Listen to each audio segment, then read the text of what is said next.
Vamos a proseguir con el sumario del tema de salidas prolongadas o redención de pena por trabajo y redención de pena por estudio, salidas prolongadas e individualización penitenciaria. Estamos en la unidad 2 en el marco legislativo, según el programa de este módulo sobre legislación penitenciaria boliviana. Bien, vamos a recontextualizar lo referente a este beneficio de redención de pena. Mencionaremos que el beneficio de redención de condena es uno de los beneficios penitenciarios que se tramitan en ejecución de condena y como tal requiere de un trámite determinado del cumplimiento de ciertos requisitos que se deben cumplir para acceder a este beneficio. Este es, dicho sea de paso, un beneficio que recién se ha incorporado en nuestra legislación a partir de la puesta en vigencia de la Ley de Ejecución Penal el 20 de diciembre de 2001, es decir, la Ley de Ejecución Penal y Supervisión ha incorporado dentro de los beneficios penitenciarios que hemos mencionado un novedoso beneficio denominado redención de condena. Entonces es importante establecer que en este beneficio de redención de condena existe una innovación en cuanto a beneficios. El origen de este beneficio está en el Código Penal de 1985, en el que se incorpora este beneficio de redención de condena como una forma de liberarse de días de cumplimiento de condena a razón de un día de pena por 2 días de trabajo o estudio. Entonces es una forma de liberarse más prontamente de esta obligación de cumplir efectivamente días de privación de libertad. En ese entendido, tenemos como origen en la legislación al Código Penal de 1985.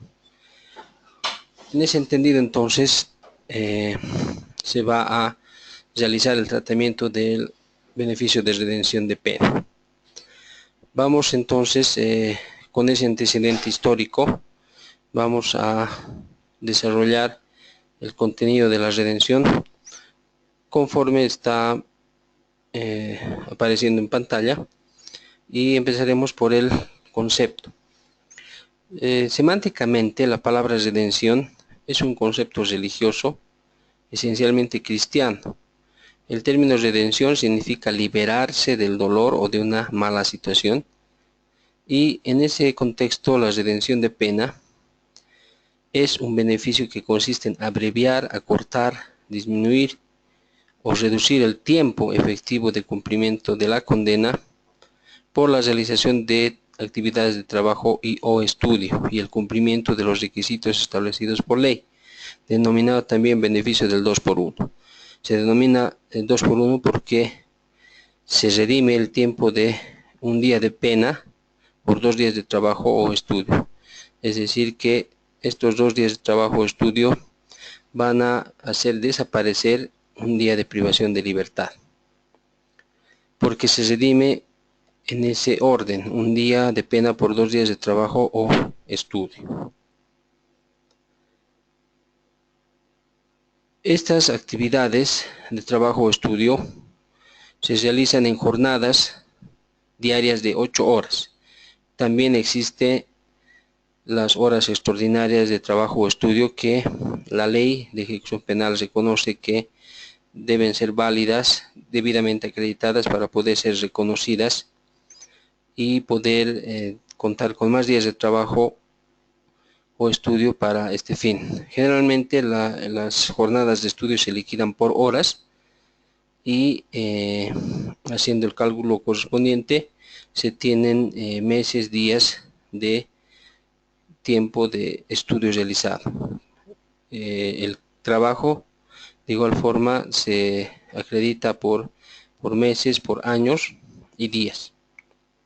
Entonces, el principal componente de este beneficio es la realización de estas dos actividades de trabajo y estudio. Y decíamos que la redención de condena es un beneficio penitenciario y se diferencia con el indulto en los siguientes aspectos. El indulto es un perdón total o parcial de la condena, mientras que la redención de condena no disminuye el tiempo de pena efectivamente ganado. En todo caso, el tiempo redimido se suma al tiempo de condena cumplida hasta determinada fecha. Por ejemplo, si se le ha redimido un tiempo de condena de 1 año y 6 meses, ese tiempo se suma al tiempo de condena de 4 años, resultando 5 años y 6 meses de condena. Entonces, si la pena es de 6 años, con la redención el penado tiene la posibilidad de alcanzar lo más pronto posible un tiempo de condena cumplida para libertad condicional, por ejemplo, o inclusive puede llegar a cumplir la condena ya con la redención a la cual acceda. Entonces, esta es una ventaja del beneficio de redención de condena y por lo tanto no es una rebaja, una reducción del tiempo de condena. A diferencia del indulto, en el que si se trata de un indulto parcial, se reduce el tiempo de condena a razón de 2 años, 1/3 o 1/4 de la pena. Por ejemplo, si la condena es de 10 años y se le rebaja 2, entonces la pena de 10 años se reduce a 8, porque se le ha perdonado 2 años de la condena. Ese es un indulto parcial. Si se rebaja, por ejemplo, 1/3 de la condena de 9 años, 1/3 son 3 años, 9 años menos 3 resulta 6 años. Se ha reducido su condena de 9 años a 6. Si es 1/4, de la misma forma. Entonces, el indulto es una atribución de una autoridad administrativa, generalmente administrativa, como el presidente del Estado. En nuestra legislación, la Constitución Política del Estado, concede esta facultad de indultar total o parcialmente al presidente del Estado plurinacional con aprobación de la Asamblea Legislativa Plurinacional. Y es esta autoridad la que, con aprobación de la Asamblea Legislativa, tiene la facultad de indultar, de perdonar total o parcialmente la pena. Segunda diferencia, porque vemos entonces que la atribución de indultar es de autoridad administrativa, mientras que la redención de condena es facultad de autoridad jurisdiccional por medio del juez de ejecución penal. Entonces, de ello podemos nosotros colegir que la redención de pena se tramita en sede judicial, mientras que el indulto se tramita en sede administrativa. Entonces, estas son las diferencias entre la redención de condena y el indulto. Cabalmente nosotros hemos conocido, hemos aplicado en nuestra legislación 3 decretos presidenciales de indulto. El último decreto presidencial de amnistía, indulto y ampliación del indulto ha estado vigente hasta el 30 de junio de la presente gestión y se ha aplicado para todos aquellos condenados que cuenten con sentencia condenatoria ejecutorial. Pero además, a propósito de diferenciar la redención de pena con el indulto, también es necesario mencionar a la amnistía, que es otro instituto similar, pero que se aplica en diferente etapa procesal. El indulto con la amnistía tienen relación en cuanto son un perdón, pero en el indulto se perdona la pena, total o parcialmente, mientras que en la amnistía se perdona el delito, la comisión del delito. De tal forma que el indulto se aplica para condenas en ejecución de sentencia, para procesos concluidos con sentencia condenatoria ejecutoriada, mientras que la amnistía se aplica para procesos en trámite o en grado de apelación que no tengan sentencia condenatoria ejecutoriada. Puede ser que tengan sentencia esos procesos, pero están en grado de apelación, inclusive en grado de casación, pero no tienen sentencia condenatoria ejecutoriada, es decir, un fallo pasado en autoridad de cosa juzgada que no admite revisión, no admite revocatoria, no admite nulidad ni ningún otro tipo de efecto. Eso es una sentencia condenatoria ejecutoriada. Entonces, la amnistía, decíamos, se aplica en una situación procesal diferente, en proceso en trámite o concluido con sentencia, pero no ejecutoriada. A diferencia del indulto, en este último debe existir una sentencia condenatoria ejecutoriada en etapa de ejecución de condena. Y otro elemento importante que es necesario mencionar es que en el indulto, en la suspensión condicional de la pena, la responsabilidad civil, el daño civil ocasionado por el delito debe ser siempre satisfecho. Es decir, que el indulto no exime del pago por el resarcimiento del daño civil ocasionado. En la suspensión condicional de la pena, de igual forma, este beneficio que se concede en sede judicial por un juez de la causa, tampoco exime de la responsabilidad civil.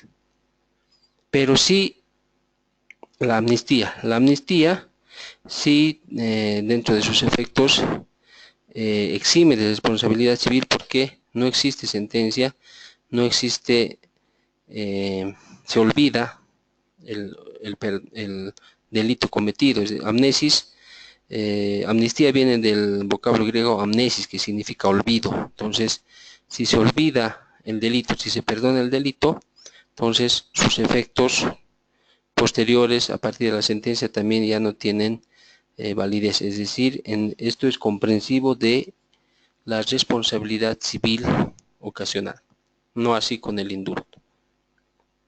Entonces, además, el indulto se tramita en sede administrativa porque también es una facultad de una autoridad generalmente administrativa, como sucede en nuestra legislación.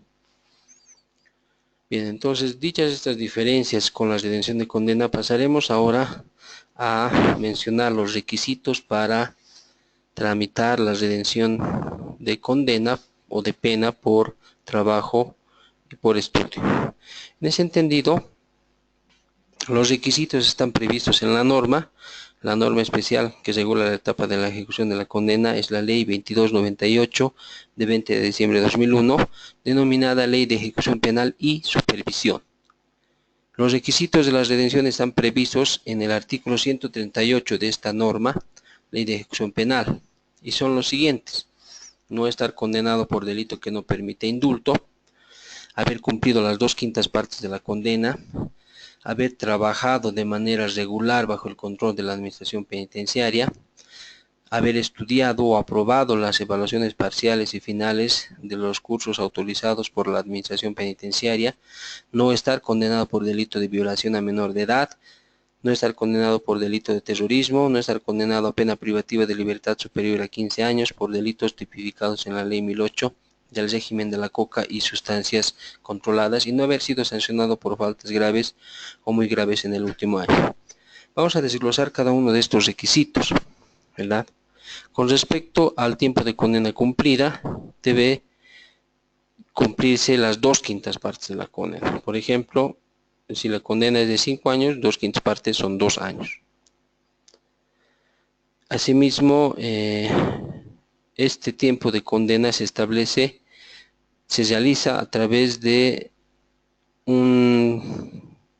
una liquidación de pena que se realiza por secretaría y se establece cuál es ese porcentaje de la pena, es decir, a cuánto equivale 2/5 partes de un determinado tiempo de condena. Si la condena es de 10 años, de 8 años, de 5, de 6, entonces se calcula cuál es el equivalente a 2/5 partes de ese tiempo de condena. Otro requisito es el de haber trabajado de manera regular bajo el control de la administración penitenciaria y haber estudiado y aprobado las evaluaciones parciales al respecto. Decimos que esta actividad de trabajo o estudio es fundamental para el trámite de redención de condena.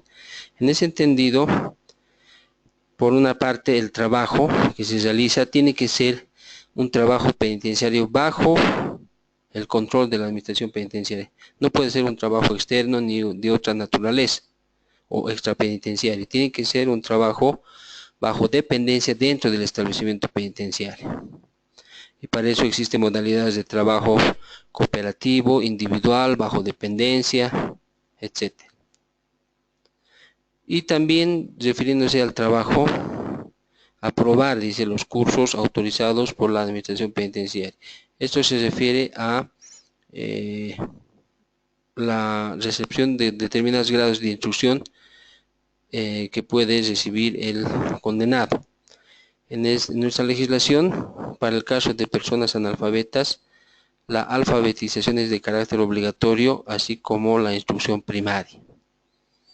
Entonces, personas que tienen cierto grado de instrucción, por ejemplo,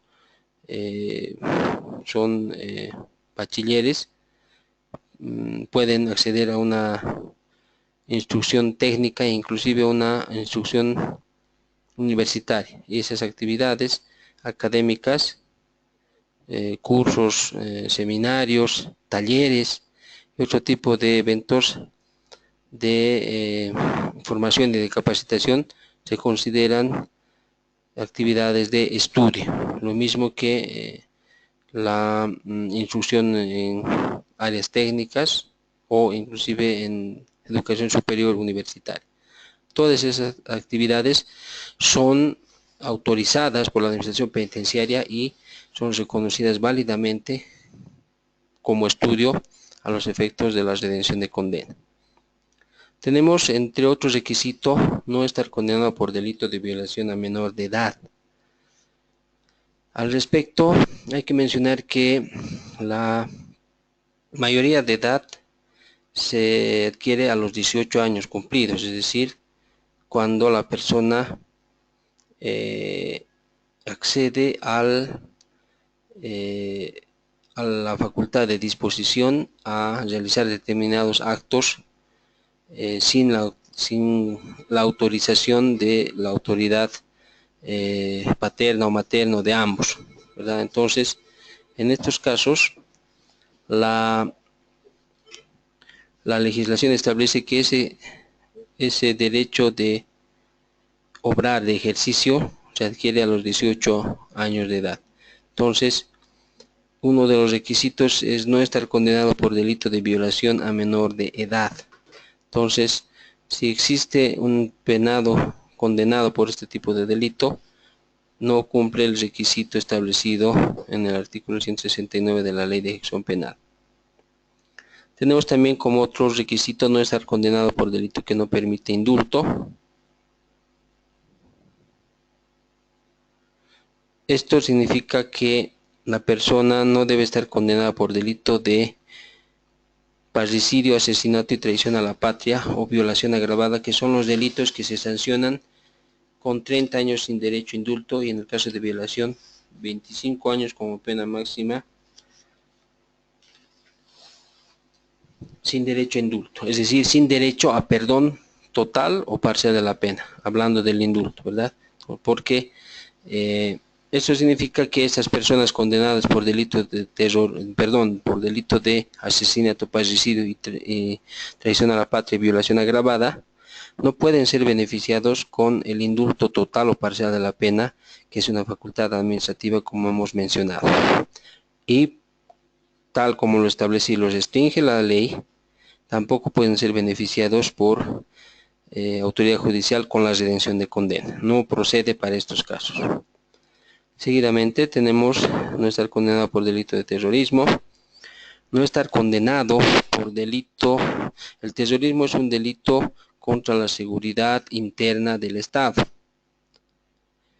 No estar condenado a pena privativa de libertad superior a 15 años por delitos tipificados en la ley 1008 del régimen de la coca y sustancias controladas. Esto se refiere a que cuando la pena es superior a 15 años ya se trata de una condena de larga duración. Generalmente se considera una pena de corta duración la que oscila entre un mes a 8 años, que son las penas de reclusión, y se considera condenas de larga duración aquellas que oscilan entre un año a 30, y estas penas se llaman pena privativa de libertad de presidio. Entonces, presidio y reclusión son condenas privativas de libertad, pero la reclusión se aplica para delitos menos graves con penas de corta duración, y el presidio se aplica para delitos graves con penas de larga duración. En este caso, la ley señala que no debe estar condenado a pena privativa de libertad superior a 15 años por delitos tipificados en la ley 1008 del régimen de la coca y sustancias controladas. Y finalmente, el requisito de no haber sido sancionado por faltas graves o muy graves en el último año. Al respecto, para demostrar que se cumple con este requisito, el penado debe presentar un certificado de permanencia y conducta. Un certificado de permanencia y conducta es una constancia, una acreditación del tiempo de permanencia dentro del recinto carcelario y el récord de faltas disciplinarias que haya cometido durante su permanencia interno en el establecimiento penitenciario. Entonces, ambas cuestiones se acreditan a través de un certificado que es emitido por el director del recinto carcelario. Entonces, si se habla de permanencia, ahí se señala cuándo ha ingresado, cuándo ha salido, cuándo ha vuelto a reingresar y qué tiempo permanece dentro del establecimiento penitenciario desde el último ingreso y qué tiempo permaneció, si salió en momentos anteriores o en fechas anteriores. Entonces, con ese certificado de permanencia y conducta se acredita el tiempo de permanencia y las faltas disciplinarias que haya cometido. Y como hemos visto, también uno de los requisitos es no haber sido sancionado por falta grave o muy grave en el último año. En ese entendido, cuando el penado no cumple con este requisito, no es pasible a acceder a este beneficio de redención de condena. Seguimos con el punto 6.3, la concesión. Presentado el incidente con prueba de respaldo, el incidente se presenta por escrito ante el juez de ejecución penal con prueba de respaldo, y presentado el incidente se admite y se dispone que por secretaría se emita un cómputo o liquidación de pena e informe sobre los requisitos del artículo 169 de la Ley de Ejecución Penal. Entonces, una vez admitido el incidente y realizado el cómputo, en el cómputo de secretaría, por una parte se establece si ha cumplido las 2/5 partes de la condena, se establece si se ha dado cumplimiento a los requisitos, a los otros requisitos establecidos en la Ley de Ejecución Penal, en el artículo 169. También se desarrolla todo lo referente a las actividades de trabajo o estudio o ambas que haya realizado, es decir, el tiempo de trabajo acumulado, el tiempo de trabajo de estudio acumulado, y sumados hacen un total de tiempo para los efectos de este beneficio de redención de condena, al que se va a aplicar la regla del 2 por 1. ¿Verdad? Si el tiempo de trabajo y estudio han sido 1 año y 6 meses, aplicando la regla del 2 por 1, esto se convierte en 9 meses, de condena redimida que se ha de sumar al tiempo de condena cumplido hasta cierta fecha, ¿verdad? Es decir, al tiempo de trabajo, por ejemplo, si han sido 5 años, esto se va a dividir entre 2 y van a resultar 2 años y 6 meses de tiempo de condena redimida, porque ahí se está aplicando la regla del 2 por 1, un día de privación de libertad por 2 días de trabajo o estudio. Entonces, una vez que se ha realizado este cómputo liquidación de pena sobre el tiempo de trabajo, requisitos y además el tiempo de estudio, se señala audiencia para resolver el incidente, para considerar y posteriormente resolver el incidente, que conlleva conceder o rechazar la redención pretendida. Esta audiencia se realiza en presencia del penado, su abogado defensor y el fiscal, en la que se resuelve el incidente planteado. Entonces, por tanto, de la resolución se menciona si se ha declarado probado el incidente y qué tiempo de condena se le ha redimido. Y la ley establece también que una vez resuelto el incidente se debe realizar un nuevo cómputo de condena para establecer cuánto es el tiempo de condena que ha cumplido y con eso también se tiene un antecedente de cuánto le falta por cumplir. La resolución, el punto 6.4. El juez de ejecución penal en audiencia oral y pública emite la resolución concediendo o negando el beneficio de redención de condena. ¿Esto qué significa? Que la resolución sobre el incidente se emite en forma oral y una vez resuelto el incidente se transcribe y se imprime esa resolución para hacer conocer de la misma a el condenado, a su abogado y al fiscal. Si está presente el fiscal en la audiencia, se le notifica por la lectura de la resolución, haciendo constar la hora, y también se notifica al condenado y a su abogado defensor con dicha resolución. ¿Cuáles son los efectos? El punto 6.5. Los efectos de la redención de condena es que, concedido este beneficio, el penado puede alcanzar el tiempo de condena cumplida para poder acceder a otro beneficio en etapa de ejecución de condena. Este beneficio de redención de condena no permite, por ejemplo, acceder inmediatamente a la libertad, pero puede permitir acceder a un tiempo determinado para tramitar el beneficio de extramuro o la libertad condicional, por ejemplo. Entonces, si una persona, por ejemplo, que su condena es de 5 años y ha cumplido las 2/5 partes de la condena, 2 años, ¿verdad? Se le ha redimido la mitad de ese tiempo de trabajo o estudio de 2 años a 1 año. Entonces, ese año ganado se le va a sumar al tiempo de condena que ha cumplido a momento de la redención, que serían 2 años, y con ello alcanza 3 años de condena cumplida. Esto le permite ya tramitar el beneficio de extramuro, para el que requiere 2 años y 6 meses de condena cumplida.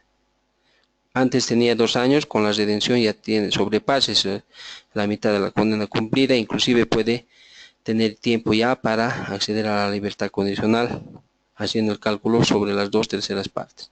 Entonces, esa es la forma que en sus efectos este beneficio ayuda al interno a alcanzar más prontamente algún beneficio de semilibertad como el extramuro o libertad anticipada como la libertad condicional.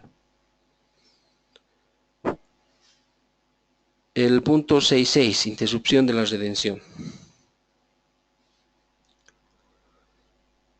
El tiempo de redención ganado por trabajo y estudio únicamente se pierde cuando el condenado quebrante o intente quebrantar la condena con actos de fuga, y la pérdida del tiempo de redención no impedirá que el condenado pueda optar nuevamente por la redención. Al respecto, entonces, mencionaremos que quebrantar la condena significa incurrir en evasión, en delito de evasión, o comúnmente denominado fuga, y el intento de quebrantar la condena es la tentativa de evasión. En la primera, el penado o el condenado de manera flagrante huye y no es recapturado y no se conoce, no es encontrado, no se sabe dónde está, se ignora su paradero. Por lo tanto, eso es quebrantamiento de la condena. En ese caso se pierde el tiempo de redención de condena que se había acumulado antes de ese hecho. Y cuando existe tentativa de quebrantar la condena, se realizan actos de fuga, por ejemplo, forados en las paredes o desprenderse por detrás de los muros de la penitenciaría, o en su caso huir o evadirse del centro y ser recapturado en forma posterior. Entonces, todos esos actos constituyen tentativa de evasión y es un intento de quebrantar la condena. En ese caso también se pierde el tiempo de condena ganado por trabajo o estudio. Por ejemplo, si se le ha redimido 1 año y 6 meses, pierde ese año y 6 meses. Y asimismo, la pérdida de ese tiempo de redención no impide que el condenado pueda optar nuevamente por la redención. Es decir, que una vez recapturado o capturado, una vez que se ha evadido, si trabaja o estudia en forma posterior, puede tramitar el beneficio de redención sobre ese tiempo de trabajo o estudio sobreviniente, porque el anterior ya lo ha perdido. Entonces, esa interrupción de la redención se aplica de esa forma y esas son las características de interrupción de la redención en casos de quebrantamiento o tentativa de quebrantamiento de la condena. Seguimos. Vamos a analizar ahora el beneficio de salidas prolongadas. El punto 7. Las salidas prolongadas son salidas de carácter extraordinario. ¿Por qué extraordinario? Porque no procede en todos los casos, requiere trámite de sustanciación, se resuelven en audiencia oral y pública, a diferencia de las salidas comunes o salidas ordinarias que hemos mencionado, como la salida judicial, la salida personal, que no requieren de trámite y que se resuelven dentro de las 24 horas de presentada la solicitud. En el caso de las salidas prolongadas, una vez presentada la solicitud, se sustancia, se presentan más pruebas, se concluye el trámite y se resuelve en audiencia oral y pública en presencia del penado, del fiscal y del interesado. Entonces, podemos conceptualizar a la salida prolongada como una salida de naturaleza extraordinaria y que consiste en una autorización de salida del recinto carcelario por un tiempo de 15 días como máximo y una vez por año. Es un egreso prolongado sin escolta. Entonces, esas son las connotaciones de la salida prolongada. Y es salida prolongada porque rebasa, excede las 8 horas diarias de una salida personal común y corriente que se realiza en el día. La salida prolongada ya es por más días, por más tiempo, que excede las 8 horas, inclusive las 24 que se aplica en los casos de recompensa. Habíamos mencionado que la recompensa es una autorización de salida por la autoridad administrativa, por el Consejo Penitenciario de los recintos, y que se cumple previa aprobación del juez de ejecución penal. Entonces, esa es una recompensa. Pero también excede ese tiempo previsto hasta un máximo de 15 días en el caso de las salidas prolongadas. ¿Cuáles son los requisitos para acceder a la salida prolongada?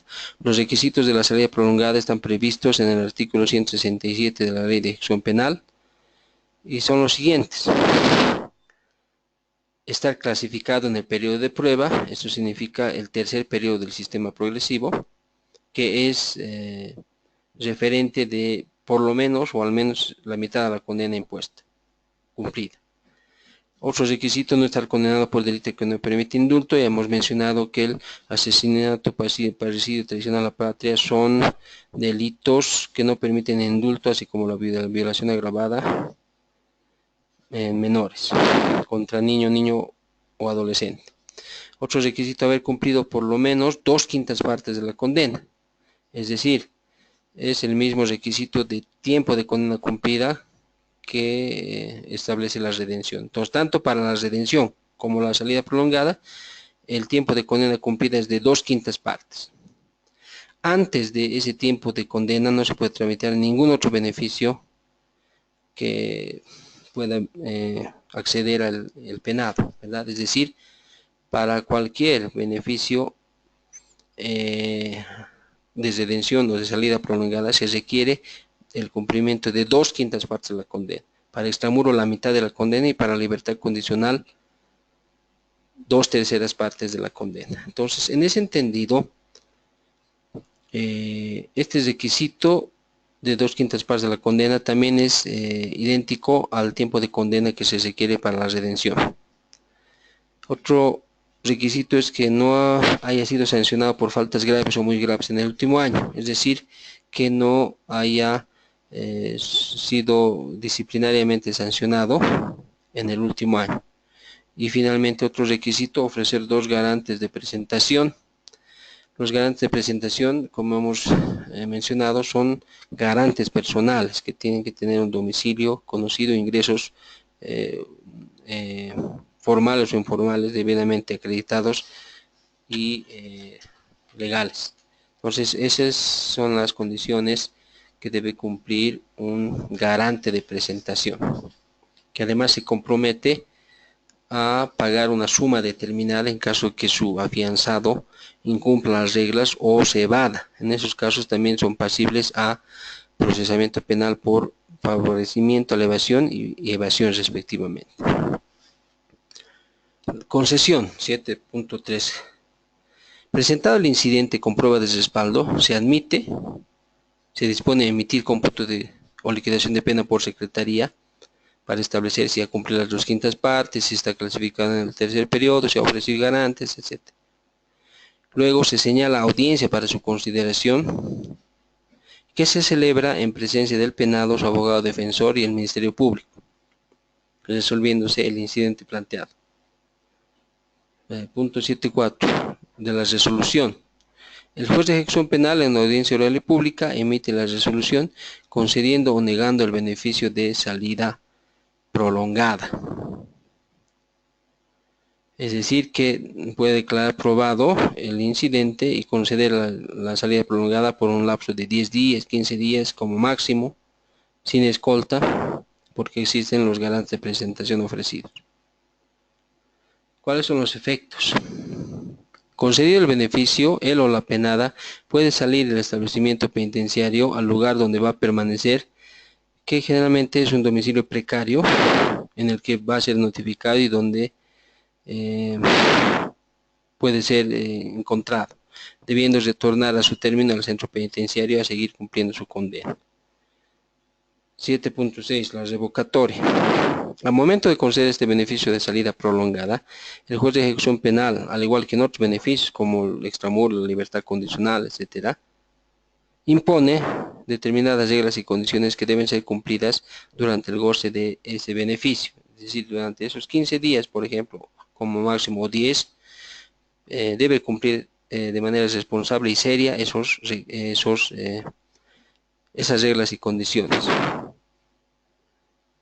hasta su retorno al establecimiento penitenciario. Si incumple o se aparta considerablemente de ellas, procede la revocatoria del beneficio concedido, debiendo retornar el penado al establecimiento penitenciario antes del término de tiempo concedido para cumplir el resto de su condena en privación de libertad, no pudiendo acogerse en forma posterior. El control extrapenitenciario y de supervisión.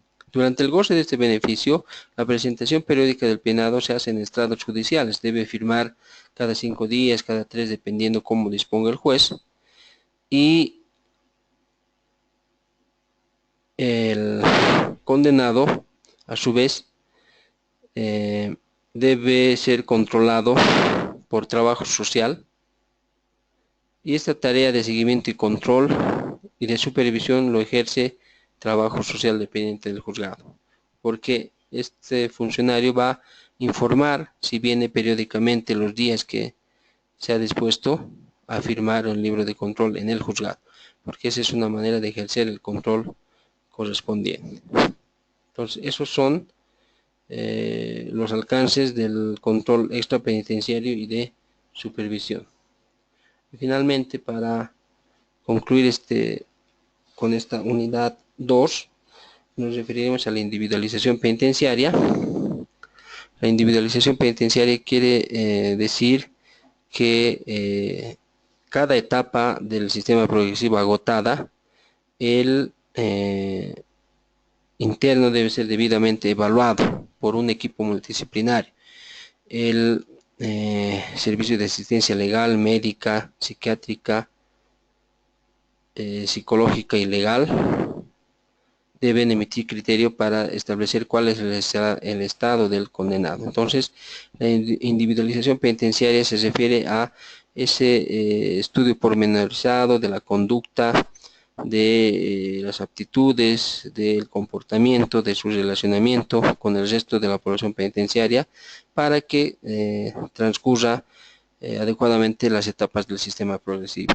El sistema progresivo, la primera etapa tiene una duración más o menos de 2 meses, que lo cumple en régimen cerrado, es decir, no tiene contacto con la población penal y está aislado en una determinada sección del recinto carcelario.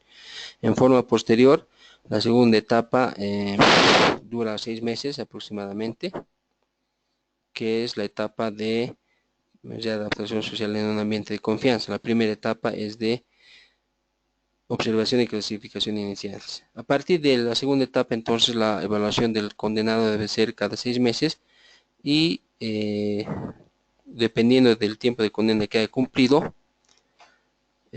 puede ser clasificado en el tercer periodo, que más o menos está en relación a la mitad de la condena impuesta, y un cuarto periodo de libertad condicional vinculado a 2/3 partes de la condena cumplida. Entonces, de esta manera concluimos con el contenido de esta última parte. Y concluye ello, entonces vamos a pasar a ceder la intervención a los diplomantes bajo esta modalidad para que puedan hacer las preguntas correspondientes.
Hola, bien, con relación a la pregunta muy pertinente respecto a los garantes.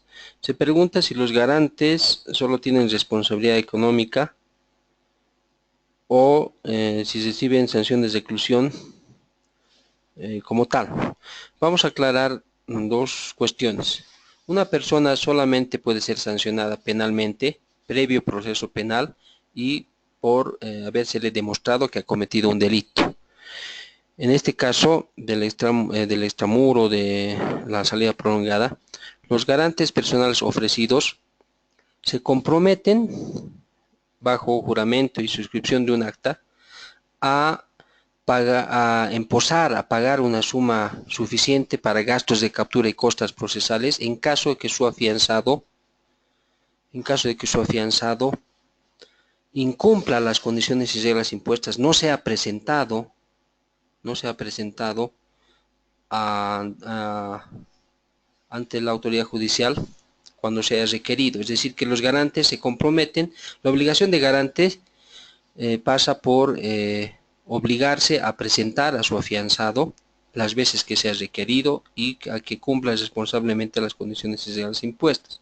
En caso que no lo haga y que incumpla, además de incumplir, incurra en evasión, es decir, se fugue, desaparezca, en esos casos los garantes tienen que pagar una suma a la cual se han comprometido, una suma económica, un monto económico en dependencias de las cajas de recaudadoras del Consejo de la Magistratura. Entonces, generalmente se impone una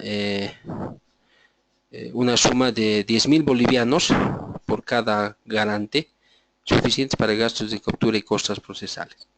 Entonces, si al margen de haber incumplido eh, con es el pago de esa fianza,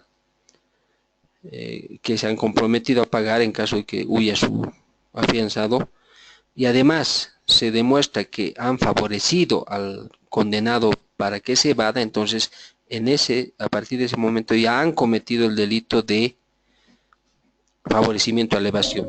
El condenado comete el delito de evasión y quienes han colaborado en ese delito de evadirse son los garantes y se comprueba que lo han hecho, entonces en ese caso ya tendrán responsabilidad penal. Los garantes tienen responsabilidad económica cuando deben depositar un monto determinado, una suma de dinero suficiente para el gasto de captura y costos procesales. Si emposan esa suma, entonces han cumplido con su obligación económica de garantes. Pero si además, o si además de no emposar ese monto, se demuestra que han ayudado al condenado a evadirse, entonces ya están cometiendo el delito de favorecimiento a la evasión. Y en esos casos, eso ya es responsabilidad penal y previo juzgamiento en proceso, previa demostración de su responsabilidad, pueden ser condenados y se les impone de 100 una pena de reclusión o presidio.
Bien, seguimos con el espacio de preguntas, inquietudes.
Bien, tenemos una pregunta.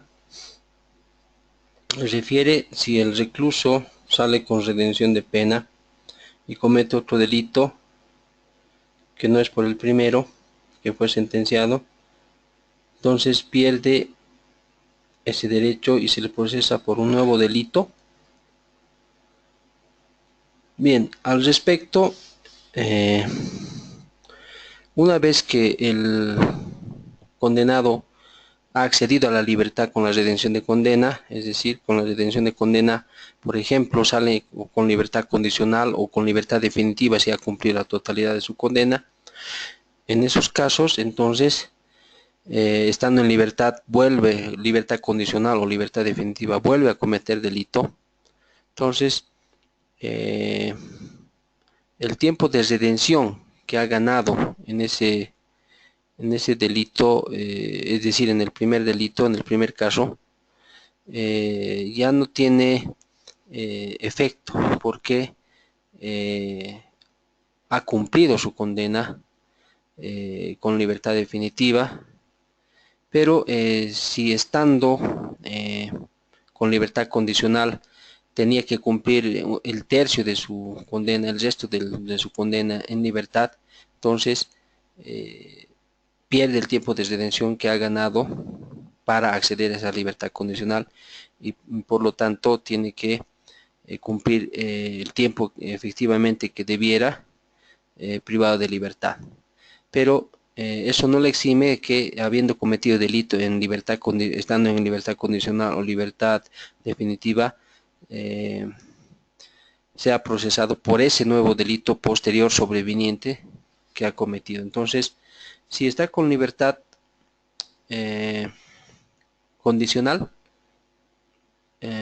y comete delito estando en libertad condicional, en el primer proceso pierde ese tiempo de redención y en el segundo proceso por un delito cometido de manera sobreviniente tiene que ser procesado y juzgado y el tiempo de trabajo o estudio le sirve para un determinado proceso, en el tiempo de cumplimiento de pena de un determinado proceso, no le es válido para hacerlo valer en otro proceso posterior que tenga o en otros en tiempos simultáneos.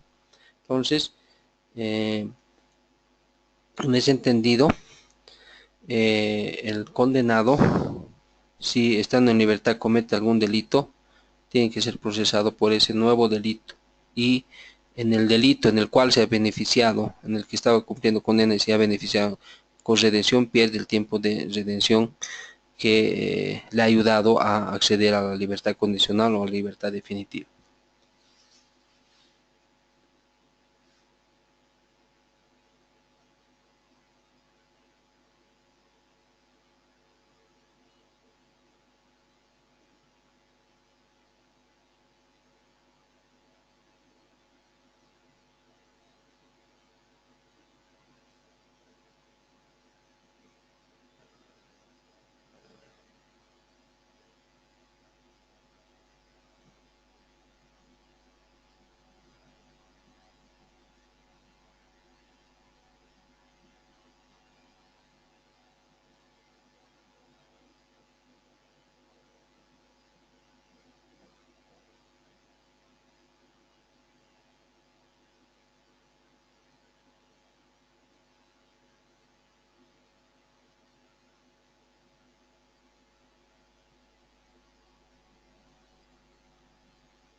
Bien, tenemos otra pregunta muy interesante.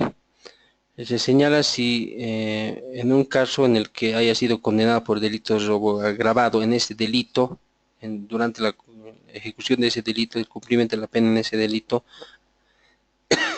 sale con redención y comete un delito de violación, ¿cómo se contabiliza la pena? Al respecto, eh, el primer delito en el que ha accedido a la redención tiene su propio cómputo de condena y tenemos nosotros en nuestro sistema eh, la absorción de, de penas. Es decir, que la pena más grave absorbe a las otras de menor gravedad.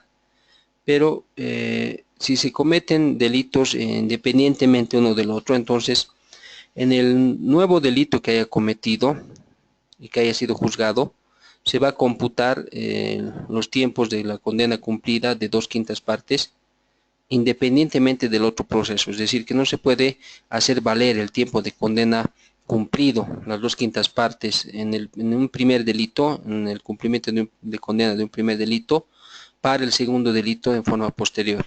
Para ese segundo delito se debe computar el tiempo de condena independiente desde el momento que se ha ejecutoriado la sentencia, entonces, o desde que ha estado detenido preventivo.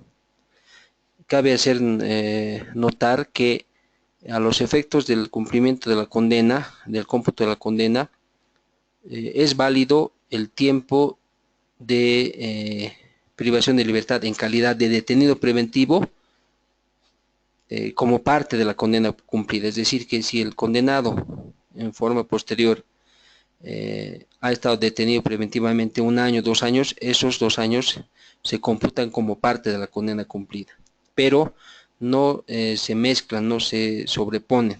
Si en un delito se le ha computado ese tiempo de detención preventiva, no le sirve ese tiempo computado o esa condena cumplida para hacerla valer en otro proceso posterior en el que esté siendo juzgado y eventualmente condenado.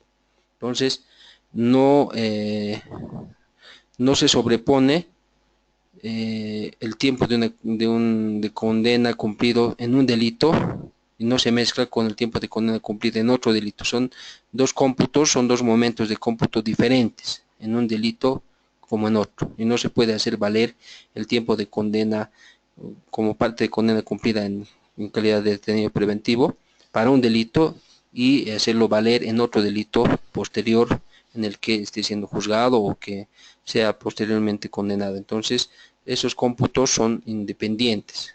Un proceso penal eh, respecto al cómputo de condena cumplida es independiente con relación a otro delito en el que esté cumpliendo condena o esté detenido preventivamente.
Bien, entonces eh, con la pertinencia de las preguntas que se han hecho, eh, consideramos que se ha analizado de manera detenida y se ha aterrizado en los ejemplos que se pueden dar o que pueden ocurrir en casos reales. Entonces, no habiendo más alguna otra cuestionante, damos por concluida la sesión de hoy para continuar en la próxima sesión con la unidad 3. Con este desarrollo hemos concluido la unidad 2 y vamos a pasar a la unidad 3 con con el sumario que vamos a contar en pantalla. Entonces, concluimos hasta esta parte y les agradecemos por su atención a los diplomantes en la modalidad virtual.